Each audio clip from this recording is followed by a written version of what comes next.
I am the Dread Pirate Roberts. There will be no survivors.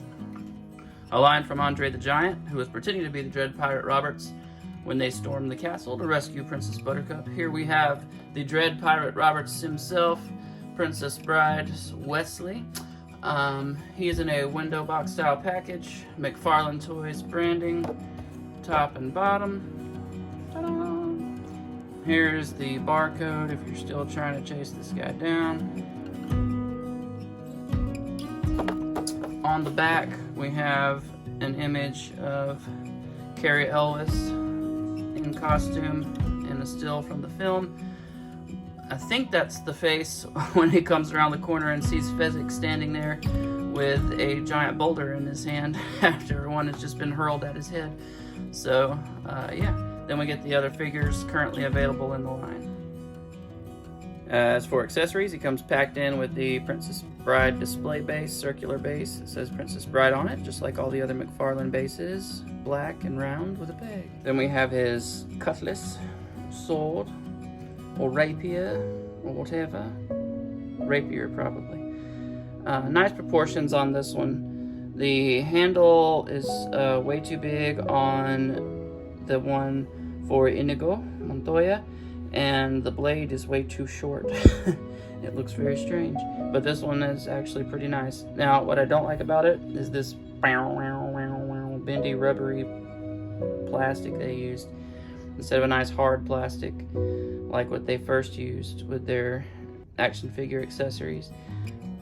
Not sure why they're doing that. Maybe to prevent breakage, they think, but it's I just hate melty, bendy, floppy weapons. Now we'll have a look at Wesley himself. Blue eyes, correct. But this face scruff he's got on, he did not have in the film. He was clean shaven in the film. Also, they gave him brown hair, and he does not have brown hair in the film. He has a very light blonde hair. So I'm going to be repainting the face and neck and the hair immedely. But the eyes are that nice bright blue, so they did get that particular. Well, I don't just he may have brown eyes. I don't know what color eyes Carrie always has. So these blue eyes look nice, but I cannot remember what color his eyes are in the film. They may be brown. For some reason, I'm thinking they're brown. I don't know. I have to go back and look. But definitely all that face scruff was not present, and it looks more like mud and dirt than it does face scruff. Don't like that at all. So he'll be getting a blonde treatment and a clean face here shortly. Looking at the rest of the detail of the figure, I love the little textured details and all over it. It looks very nice. Very, very cool. Attention to detail on this figure. You can tell they put a lot of love into the rest of it, so I don't know why they missed out on some of those key details. His scabbard is on a little swivel here for his sword, and he's got his belt looped over there and pulled through. Got some piratey boots, arg, since he is the Dread Pirate Roberts. When I first saw this, I was like, ooh, that'd make an awesome Zorro custom. I made a Zorro custom last year. Some of you might have seen it on my Instagram. You can go check it out. But with these pirate boots, I'm gonna have to. You'd have to cut this off because Zorro's boots do not have this little cuff on the top. So if you just trim those up with like an X-Acto knife, the texture's not going to match all this leather-like texture here. You'd have to go back in and try to carve in some texture at the top, which might be difficult, but I guess it's possible. It would just take a lot of work. So anyway, but you could still do it, or you could just like not care if he has these pirate boots. But the Randy Orton cowboy hat looks very much like a Spanish hat like Zorro would wear, so you can use it for the hat. And you've got yourself a custom Zorro figure, and then just make you a cape. So I used a different recipe for mine. Mine's not a 7-inch Zorro, it's a 6-inch Zorro, so he's a much smaller. But anywho, really liking the detail on the figure. It's very nice. He is on a ball peg, if you wanted to see inside there. And you can see where the sword's pegged in on the side, and you can see the ball for his waist articulation. So there's that. And while we're talking about articulation, I guess we'll just go ahead and jump right into the articulation segment. So head's on a ball peg. You can get decent range out of it. It's not spectacular, but good tilt. Just the down is not very much at all. The up is okay. It's limited by his hair a little bit.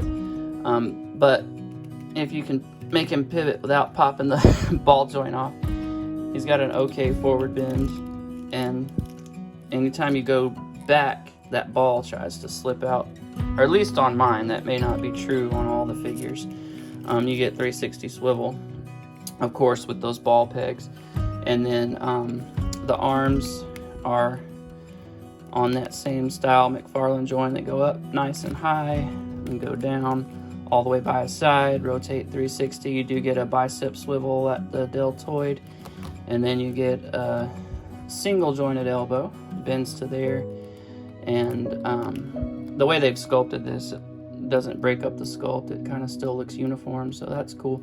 You get ball hinges, so you can turn it up to kind of get the sword slashing movement out of that, or you can rotate it around and then get the in and out bend. So any kind of movement you want there.